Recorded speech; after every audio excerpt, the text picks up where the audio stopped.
Hi, welcome to One Word Today. I'm Sophia, pilot into the universe of Chinese. We're going to continue our exploration. So yesterday we did something like off-chain, like actually the last 2 days that I show you word by word or character by character and how the whole poem was about this grass, the vitality of the grass, that you cannot burn it up, you cannot destroy it, even if it has a short lifespan.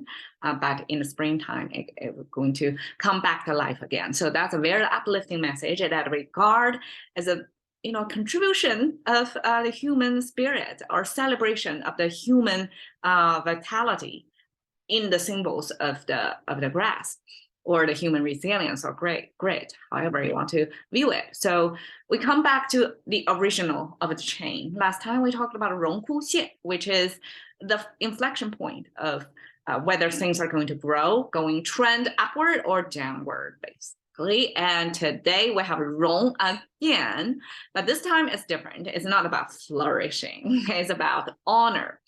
Yeah, actually in Chinese, in a few episodes ago when we talked about the computer game that translate 荣耀 as honor. In this case, we only use 荣 just by itself as honor, because now we have another character that's 耻, that's shame. So basically, it's culturally to tell people this is honorable, clap, clap, clap, and this is shameful, like point down, something like that. So a contrast, 荣 and 耻, pair them together to contrast, to tell you what you should do. This is honorable. What you shouldn't do, this is shameful. Okay, talk about shaming right there. Okay, 八荣八耻. Now, apparently we have 8 things that's honorable and 8 things that's shameful. I will show you in the next slides, but now we only unpack the 八 and 八, since 八荣八耻.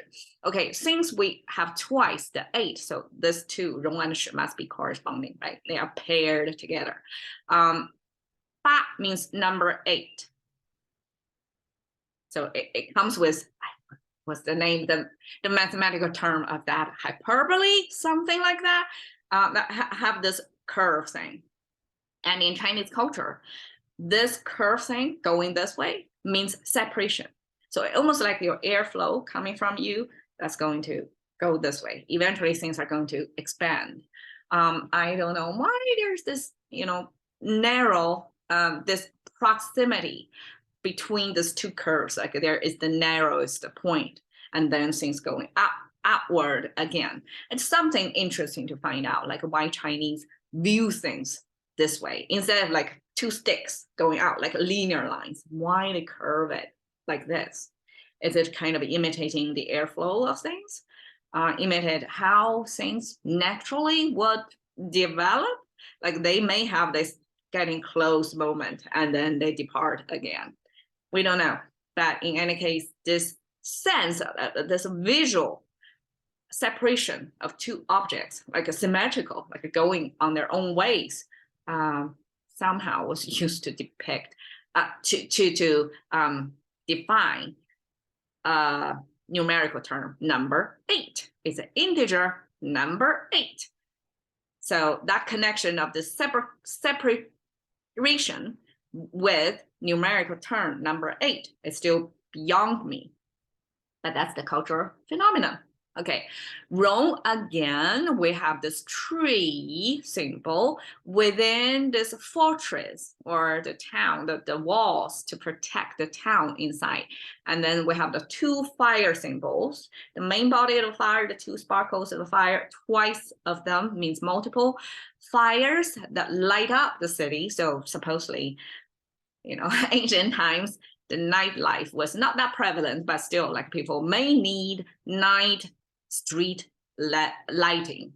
And so that street lighting with this wall image to depict a town, that's probably the basic equipment of how a town would look like. It has the walls, it has this night lighting over there, and then the tree specifically within the town. That means that tree has big canopies to provide big shade so that it's town appropriate. So I guess people, In a town, they don't want to be overexposed to the sun, right? You want to have cooling areas as throughout the city. So that's the type of tree, big canopy tree used over there. So from this particular type of big canopy tree, it extended into flourishing, like trees that have big it's influential tree, right? When you can provide such big shade, that means you're benefiting a big area. And actually Chinese do have this connection or a cultural comparison of tree with big shade are supposedly go parallel with people with big influence. So this influential tree.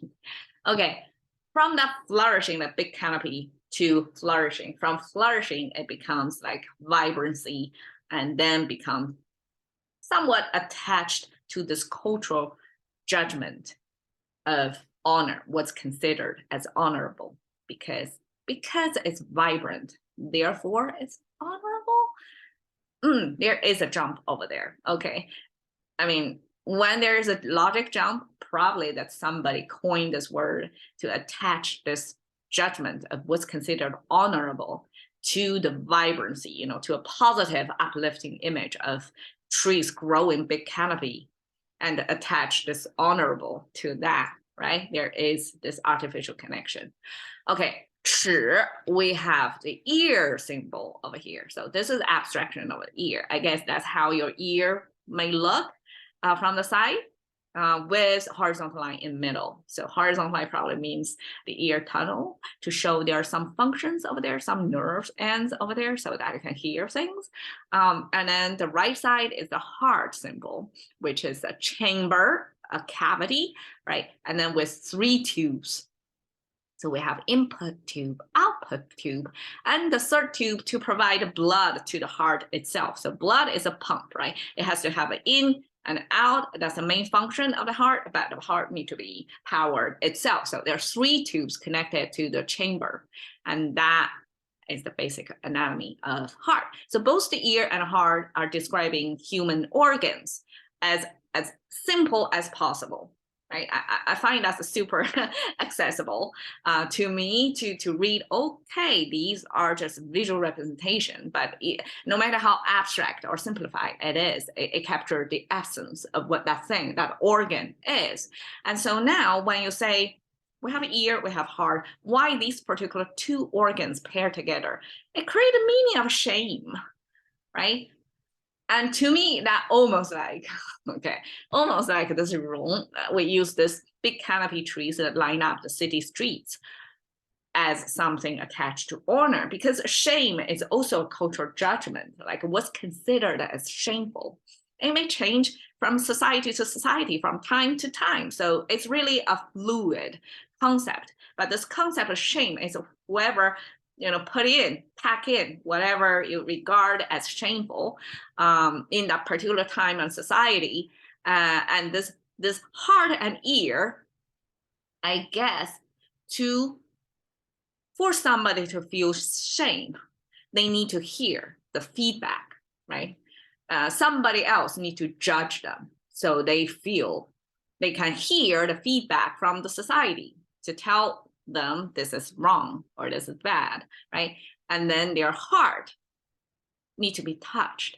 If somebody's heart is not in there, like whatever you say, I don't care, that sense of shame won't get them, right? So the shame have to, like the input of the feedback have to come from the ear, and then you have to felt. You have to feel it in your heart to feel the shameful, to kind of internalize the society judgment on yourself. That's the sense of shame. I hope it makes sense. Okay, so 八荣八耻 in particular is CCP, Chinese Communist Party, come up with this symmetrical, and they have to put the same number of characters on each one, and you see 8 of 荣 up there and 8 of 耻 at the end of each sentence. So now let's unpack what they're talking about. 以热爱祖国为荣, like love your country, encouraging patriotism. That's honorable. 以危害祖国为耻。So 热爱 is love your country. 危害 is to harm your country. So there is a pair of contrasts, right? 以服务人民为荣。Serve the people, that's honorable. 以背离人民为耻。Like you betray your people, that's shameful. Okay. And then the third, 以崇尚科学为荣。Like if you honor or if you like your value prioritize science, that's honorable. 以愚昧无知为耻。If you're ignorant, that's shameful. I mean, that's questionable too, right? Like how do you define science and ignorance, right? As if there are standards. It's a completely super simplification. Okay. 以勤劳动为荣。Okay. You work laboriously. That's honorable. 以好逸恶劳为耻。So 好逸, like enjoy leisure, do nothing. 恶劳 means you hate, you dislike labor. You don't like work. You don't like to work. You like to take time off. That's shameful. This is against human nature. Like we like a good balance of 劳 and 逸, right? In fact, we have this 劳逸结合 phrase in our language to say you have to have the right combination, the ratio between when you work, when you have leisure time. There is a ratio there. But here it's like 好逸恶劳. Like you like to take more leisure, but you don't like to work more. It's shameful. That's, cultural judgment. Okay. 以团结互助为荣. Okay, so solidity, okay. Solidity, solidarity, okay. Solidarity and mutual support, that's honorable. 以损人利己为耻。损人, like you harm others, but you benefit yourself. So basically selfish. Selfish is bad. Okay. 以诚实守信为荣。Like if you're honorable, you're honest, you're credible, that's honorable. 以见利忘义为耻。If you look at the benefit of the profitability of something, but then you do it not, the ethical way, then that's shameful. Okay, we also have culture teachings regarding that in 取财有道. Like if you want to make money, you need to follow the right way. So that's, I guess, similar, but here is just to point out the obvious. Okay, 以遵纪守法为荣. If you comply with the law, if you're law abiding, that's honorable. 以违法乱纪为耻. So if you disobey the law, you break the law, that's shameful. Right? Okay. It's very self-serving. Okay. 以艰苦奋斗为荣. Okay. If you work hard, even if it's work hard to overcome difficulty, even if a lot of adversity, you still work hard, fight, or something like that, right? That's honorable. 以骄奢淫逸为耻. Okay, I don't really use that 骄奢淫逸 that often. Okay, but 骄奢淫逸 means like you enjoy, like you're a big consumer, and then you just enjoy to enjoy the plentifulness, the abundance of wealth, and you take too much leisure, and that's shameful. That's the okay. 大力弘扬社会主义荣辱观. Okay, so basically this is your shaming board of communism, well, 社会主义 socialism. So that's the value established over there. So talking about be faithful for your country, to your people, serving the people, value science and value labor or work, and mutual support, be trustworthy, be law abiding, and work hard. I mean, isn't that okay? That's the contemporary Communist Party instilled message to its people, telling him this is the 8 ethics. All right, that's 八荣八耻. Catching into the currency of thinking by one word a day with Sophie. See you another day.